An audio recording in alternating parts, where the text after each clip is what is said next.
يا أيها الذين آمنوا اتقوا الله حق تقاته ولا تموتن إلا وأنتم مسلمون.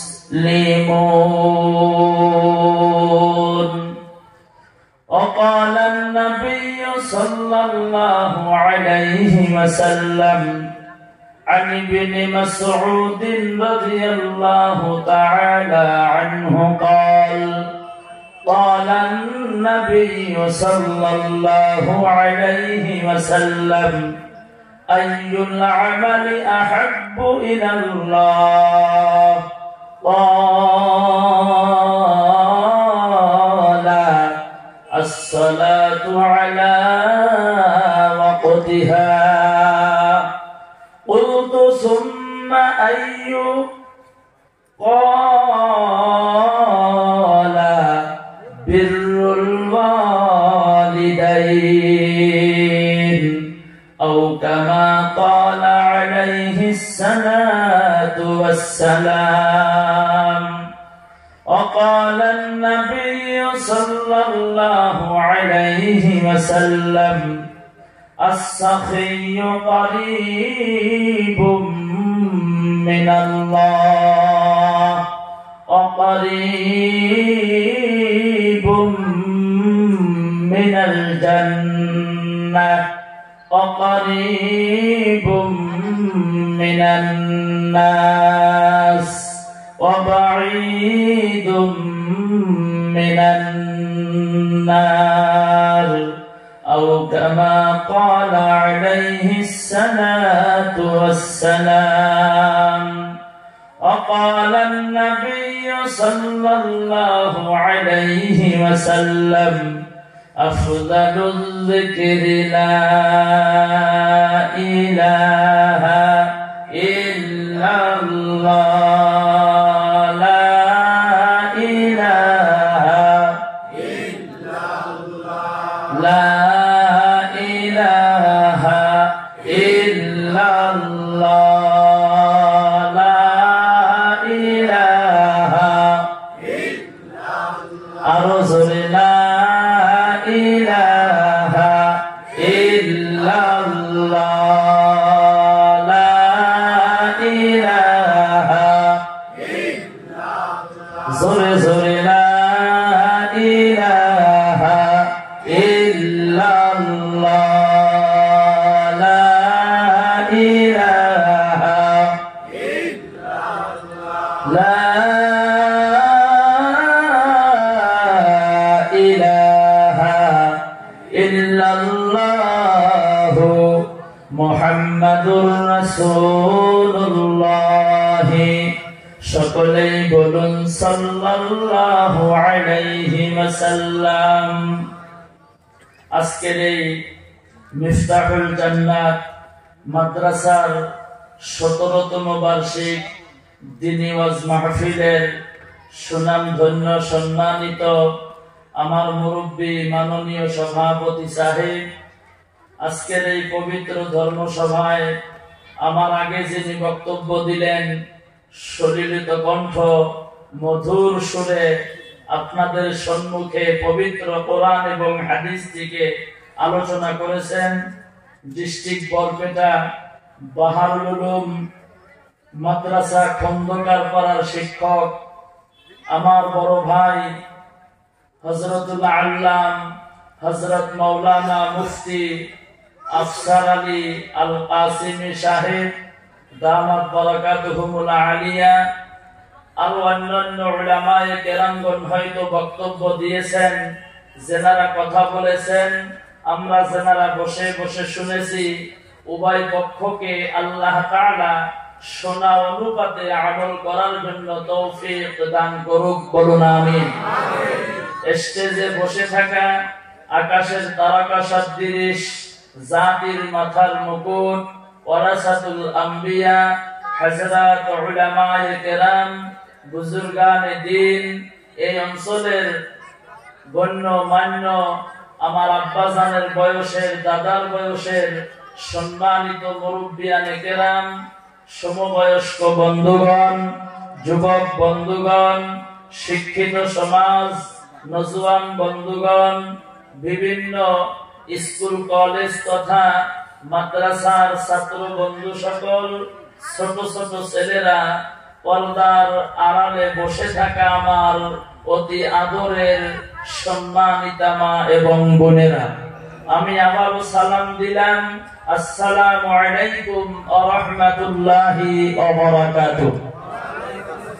মহান আল্লাহ তাআলার দরবারে সর্বপ্রথম লাখো কোটি শুকরিয়া আদায় করব যে আল্লাহ তাআলা আমাদেরকে সন্ধ্যার পর থেকে নিয়ে এখন রাত প্রায় 11টা বাজে, এতক্ষণ পর্যন্ত দ্বীনি মাহফিলে বসে দ্বীনের কথা আলোচনা করা এবং শুনবার জন্য তৌফিক দান করতেছেন, করবেন, করতেই থাকবেন। সেই মহান মাবুদের শুকরিয়া, কালিমাতুশ শুকর আমরা সকলেই উচ্চ আওয়াজে জোরে সোরে চিৎকার করে, একটা জবান বন্ধ রাখবেন না, মুসলমান হিসাবে কালিমাতুশ শুকর আদায় করি, সকলেই বলি আলহামদুলিল্লাহ। বিশ্বনবী আকায়ে নামদার, তাজদার মদিনা, আমিনার লাল মধুর দুলাল, সরওয়ারে দুজাহান হযরত মুহাম্মদ মুস্তাফা সাল্লাল্লাহু আলাইহি ওয়াসাল্লামের প্রতি দরুদ আমরা সকলেই বলি সাল্লাল্লাহু আলাইহি ওয়াসাল্লাম। মহতরম দোস্ত, আজিজ ও বুজুর্গ ভাই ও সাথীও, আমি প্রথমেই বলেছি আমি আলোচনা লম্বা করব না, যেহেতু সময়ও বেঁধে দেওয়া হয়েছে, টাইম টেবিল ক্লিয়ার করে দেওয়া হয়েছে। এই পর্যন্ত প্রোগ্রাম চলবে, তারপরে হুজুর দোয়া হবে। গতিকে আমি চেষ্টা করব যতটুকু সময় আমাকে দিয়েছেন সেই সময়ের মাধ্যমেই আমার বক্তব্য আমি শেষ করার জন্য চেষ্টা করব। আপনাদের যাতে কষ্ট না হয়, আরামের ঘুম যাতে হারাম না হয়, আরামের বিছানা যাতে একা একা থাকতে না হয়, আমাদের যাতে ফজরের নামাজটা জামাতের সাথে আদায় করতে পারি, এই দিকে লক্ষ্য করে আমি আপনাদের সম্মুখে পবিত্র কোরআনে কারীম থেকে সূরা আল ইমরানের 102 নম্বর আয়াত আমি তেলাওয়াত করেছি। হাদিস শরীফ থেকে দুইটা জায়গা থেকে আমি পড়েছি। এই পবিত্র কোরআনের আয়াত এবং হাদিসের প্রতি লক্ষ্য করে অল্প সময় কিছু কথা বলেই আমার বক্তব্য আমি শেষ করার জন্য চেষ্টা করব ইনশাআল্লাহ। আমার বন্ধুগণ, মহান আল্লাহ তাআলা পবিত্র কোরআনে কারীমের মধ্যে বলেন, ইয়া আইয়ুহাল্লাযীনা আমানুত্তাকুল্লাহ।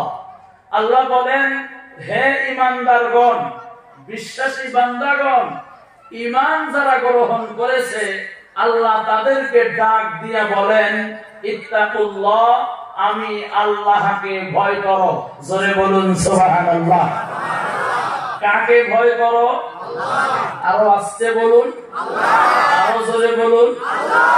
বলেছেন কে? কোথায় বলেছেন? পবিত্র কোরআনে। আল্লাহ নিজেই বলেছেন, আমি আল্লাহকে ভয় করো। হাক্কা তুকাতিহি, ভয় করার মতো করিয়া ভয় করো।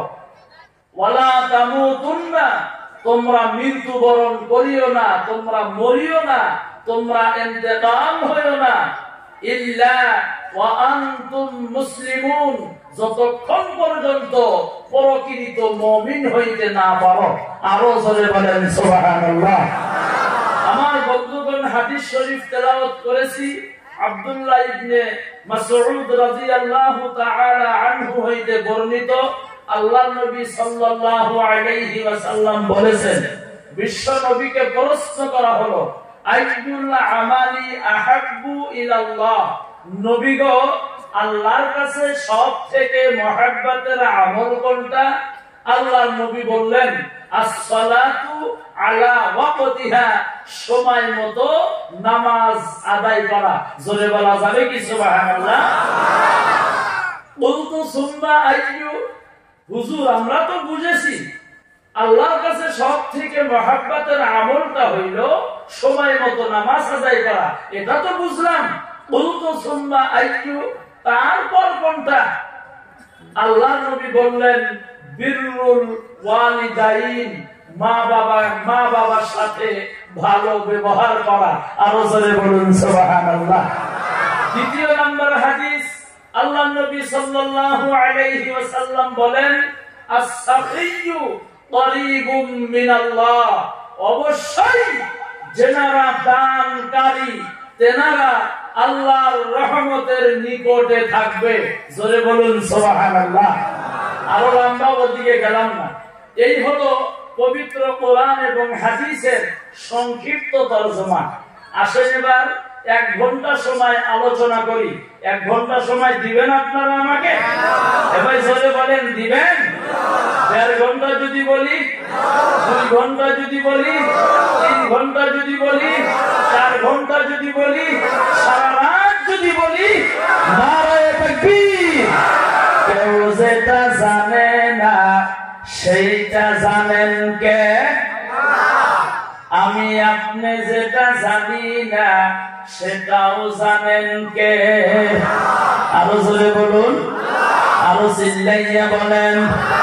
আমি আপনি যেটা শুনি না সেটাও শোনেন কে? আল্লাহ তাআলা জানেন কি জানেন না? আল্লাহ শোনেন কি শোনেন না?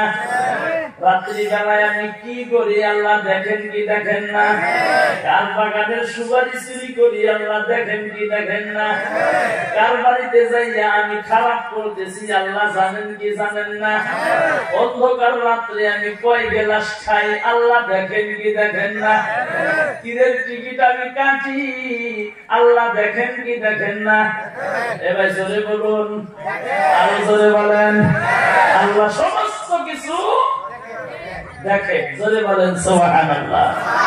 আমার বন্ধুগণ, আসেন এবার 1 ঘন্টা বেশি সময় আলোচনা করব না, চলবো হুজুর 1 ঘন্টা না, 1 ঘন্টা সময় আলোচনা করব ইনশাআল্লাহ। থাকবেন তো ভাই? আমার বন্ধুগণ, আসেন প্রথমে কোরআনের আয়াতের দিকে যাই। আল্লাহ যে বললেন ঈমানদারেরা আমি আল্লাহকে ভয় করো, এই দিকে আগে যাই। এই দিকে যাওয়ার আগে একটা কথা বলি। আজকে আমরা যে জায়গার মধ্যে বসেছি বর্তমান এই জায়গাটার নাম কি ভাই?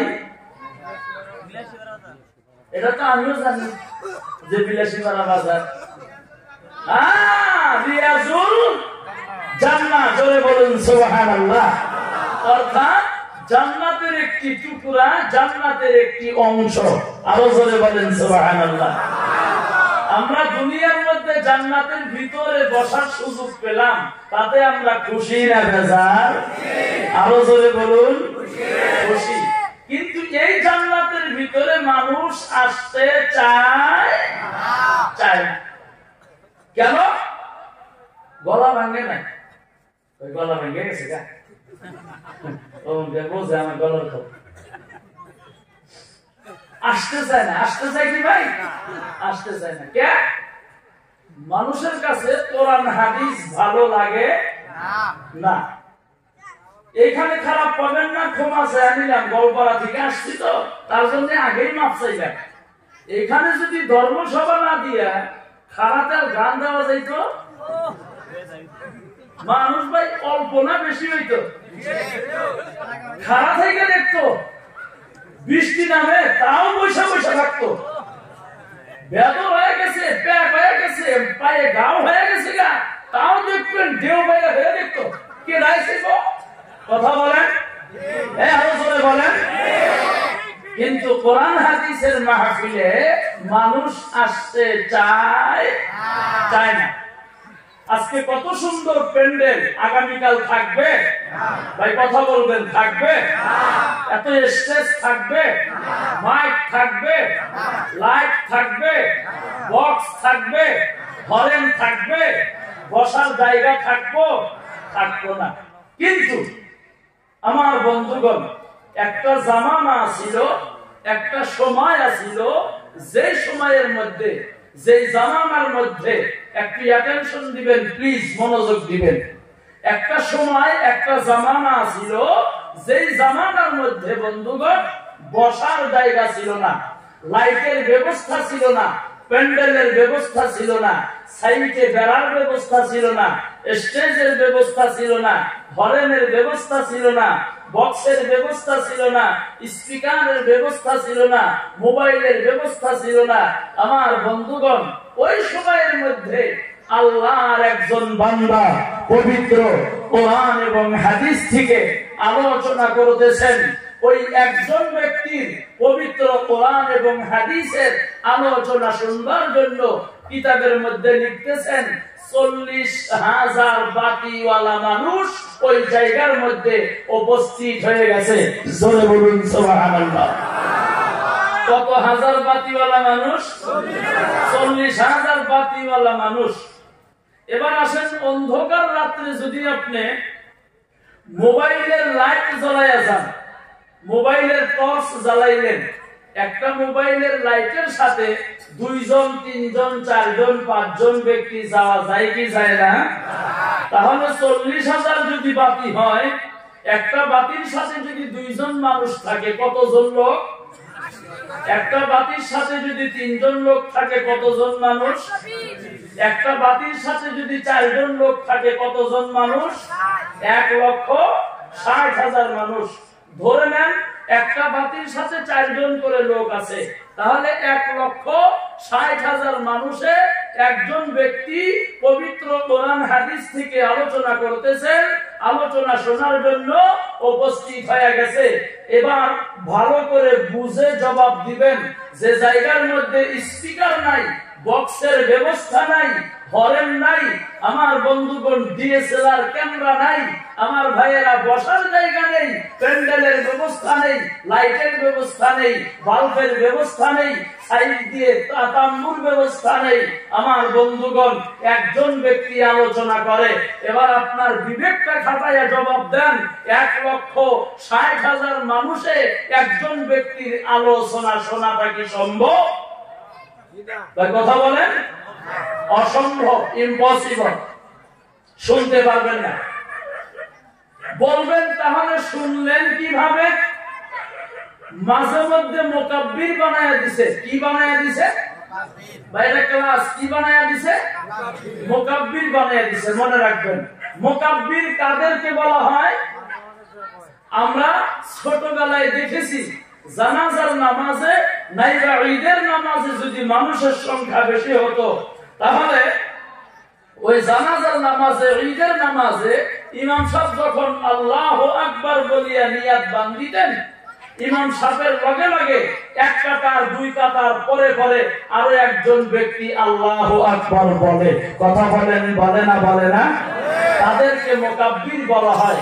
মোকাব্বির হিসাব করা হলো 1200। জোরে বলেন কতশো? আরো জোরে বলেন কতশো? এই 1200 মোকাব্বিরের দ্বারাই একজন ব্যক্তির পবিত্র কোরআন এবং হাদিসের আলোচনা এই 40,000 বাতিওয়ালা মানুষের মধ্যে ছড়ায়া দিয়েছেন। একটু চিল্লাইয়া জোরে বলুন সুবহানাল্লাহ। মাইকের সাউন্ড বাড়ায়া দেন। আমার বন্ধুগণ, আলোচনা করতেছেন আলোচনা করতে করতে করতে করতে করতে করতে হঠাৎ করে কোন একটা জায়গা থেকে আল্লাহর একজন বান্দা ওই মাহফিলের মধ্যে উপস্থিত হয়ে গেল। ডাক দিয়ে বলেন, হুজুর, এই জায়গার মধ্যে আপনি পবিত্র কোরআন এবং হাদিসের কথাগুলি আলোচনা করতেছেন। এই জায়গার মানুষগুলি আপনার আলোচনা শুনিয়া তেনারা দিনদারি পরহেজগারি নামাজি হয়ে যাইব। ও হুজুর গো, আপনি যদি দয়া করিয়া আমাদের ওই জায়গার মধ্যে যদি যাইতেন, আমাদের ওই জায়গার মানুষগুলি কি জানি আপনার পবিত্র জবানের আলোচনাগুলি শুনিয়া দিনদারি পরহেজগারি নামাজি হয়ে যাইত। হুজুর ডাক দিয়া বললেন, আমার টাইম নাই। কি নাই? আমার টাইম নাই, সময় নেই, আমি যাইতে পারবো না। ও হুজুর, আপনি যদি যাইতে পারবেন না, তাহলে আমি একটা কথা বলবো বলে বলো। আপনি যখন ঘোড়ার পিঠের মধ্যে বসে বাড়িতে রওনা হয়ে যাবেন, বাড়িটা না পাওয়া পর্যন্ত এতটুকুন সময় আপনি দয়া করিয়া আমাকে দিয়া দিবেন। হুজুর ডাক দিয়া বলে, এই তুমি কি পাগল হয়ে গেলা নাকি? আমি বাড়ি না পাওয়া পর্যন্ত এতটুকুন সময় আমি তোমাকে কেমন করিয়া দিয়া দিব? লোকটা বলতেছেন, হুজুর বুঝতে পারেন নাই, বলে তুমি বুঝাইয়া বলো।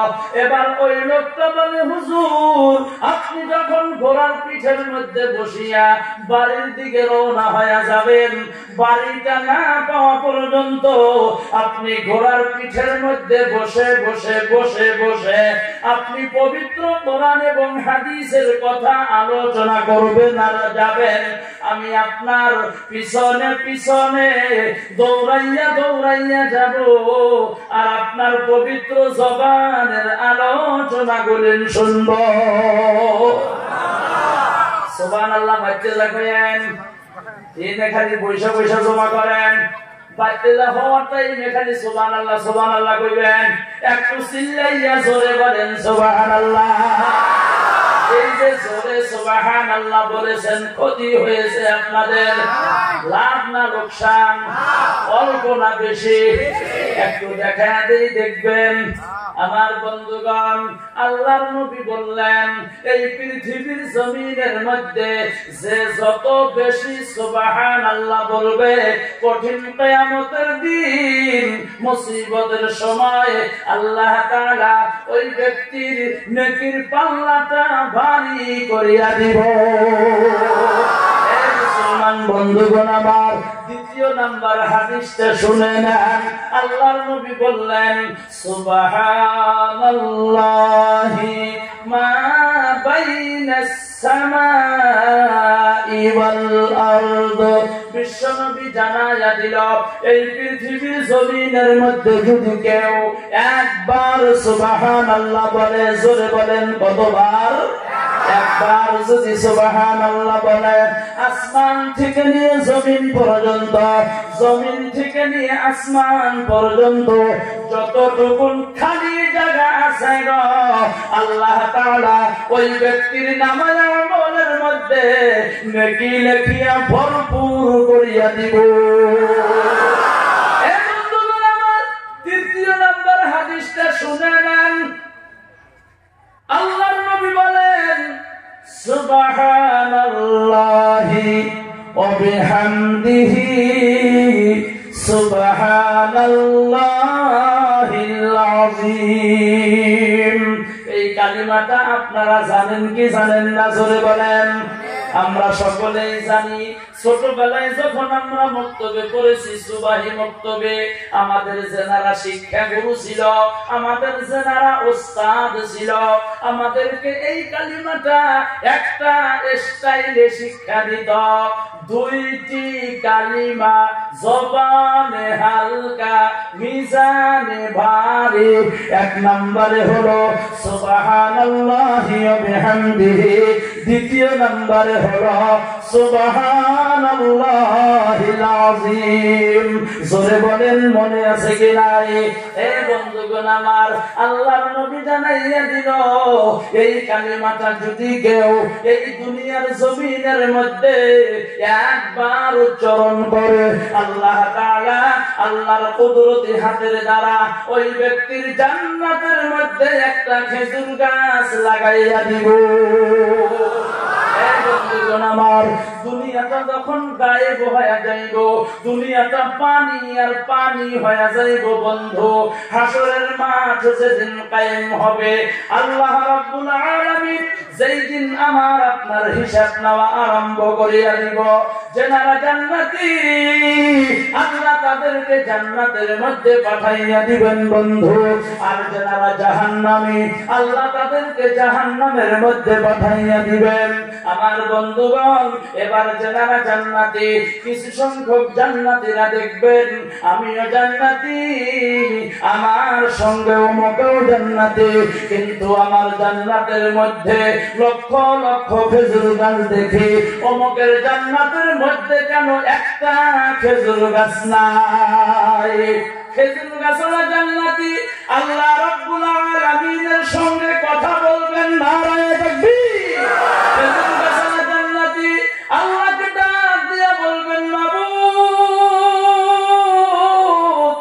ও মাবুদ গো, আমি না জান্নাতি, আমার সঙ্গে অমুকও জান্নাতি, আল্লাহ গো, কিন্তু আমার জান্নাতের মধ্যে লক্ষ লক্ষ খেজুর গাছ দেখি, অমুকের জান্নাতের মধ্যে কেন একটা খেজুর গাছ নাই? খেজুর গাছওয়ালা জান্নাতের সাথে আল্লাহ তাআলা জবাব দিয়া বলবেন, রে বান্দা, দুনিয়ার জমিনের মধ্যে আমার রাসূল বলেছিল, দুনিয়ার মধ্যে আমার হাবিব বলেছিল, আমার পবিত্রতা যদি কেউ একবার ইখলাসের সাথে উচ্চারণ করে আলোচনা করে, আমি আল্লাহ আমার কুদরতি হাতের দ্বারা ওই ব্যক্তির জান্নাতের মধ্যে একটা খেজুর গাছ লাগাইয়া দেই। এরে বান্দা, দুনিয়ার জমিনের মধ্যে তুমি আমার কথা বেশি বেশি করে স্মরণ করেছিলা, আমার পবিত্রতা বেশি বেশি করে আলোচনা করেছিলা, সেই জন্য আমি আল্লাহ তোমার জান্নাতের মধ্যে লক্ষ লক্ষ খেজুর গাছ লাগিয়ে দিয়েছি। চিল্লাইয়া জোরে বলেন সুবহানাল্লাহ, আরো জোরে বলেন সুবহানাল্লাহ। লা ইলাহা ইল্লাল্লাহ, জোরে লা ইলাহা ইল্লাল্লাহ, আরো জোরে লা ইলাহা ইল্লাল্লাহ, লা ইলাহা ইল্লাল্লাহ, বলো লা ইলাহা ইল্লাল্লাহ, লা ইলাহা ইল্লাল্লাহ। যার দিলে আছে আমার আল্লাহর ভয়, যার দিলে